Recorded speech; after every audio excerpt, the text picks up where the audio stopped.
Programming, at its core, is about putting together a list of instructions for the computer to follow.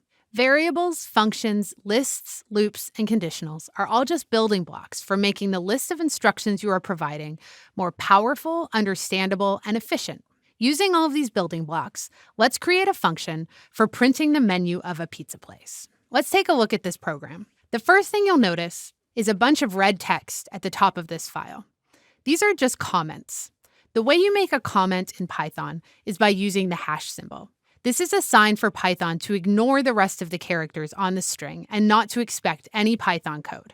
This allows you to add notes or explanations, or in this case, we wrote out our expected output of the program. We want this program to print out "Welcome to Julie's Pizzeria," our available toppings are, and then list out each of the toppings. There's some additional information than just the topping, which is the price. For cheese, we want to print out free, and for pepperoni, we want to add $1 extra. So let's get started. The first thing we want to do is create a function to print out the name of the topping as well as its price. Notice that the cheese topping is going to be capitalized, as is the pepperoni. We also have different prices depending on which topping it is. I'm going to start by creating a method called formatTopping, which is going to accept a topping as an argument. The first thing we'll do is check if the topping is cheese. We do that using an if statement, and we simply do if topping equals cheese, colon. If the topping is cheese, we want to return an F string with the name of the topping titleized, as well as the word free in parentheses. If the topping is not cheese, we want to also return the name of the topping titleized, but instead of free, we're going to return $1 extra. Obviously, I copied and pasted there to avoid some extra typing. One nice thing we can do is use conditionals to check if our function is working the way that we think it is. We know that when we input cheese to our function, we expect it to output cheese with a capital C, a space, and then the word free. Let's print out the value of formatTopping with cheese passed in and check if it equals the string cheese free. If our function is working the way that we think it should, this will print true. Let's save our program and run it.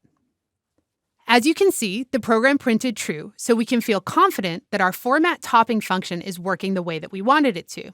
Just to be sure though, let's copy this, paste it below, and check our output for pepperoni as well. Pepperoni is going to cost $1 extra. Let's save, and we'll run it. True and true. So we can now feel really good that our formatTopping function is working the way we wanted it to. We can now delete these because we don't need them anymore. Let's make our final function to print out the menu for Julie's Pizzeria. We're going to do that using a function called printMenu. Let's add a little space between our functions to give our eyes room to breathe. printMenu is going to take the list of toppings as an argument. The first two lines of our menu are just static strings, so that's very easy. We can just print "Welcome to Julie's Pizzeria." Don't forget to end your quote. And below that,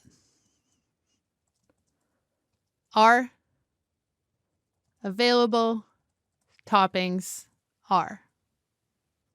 Now, we want to loop through each of the pizza toppings and using our formatTopping function, print the topping. So, for topping in toppings, we're going to print formatTopping topping. Let's save it and we'll run it.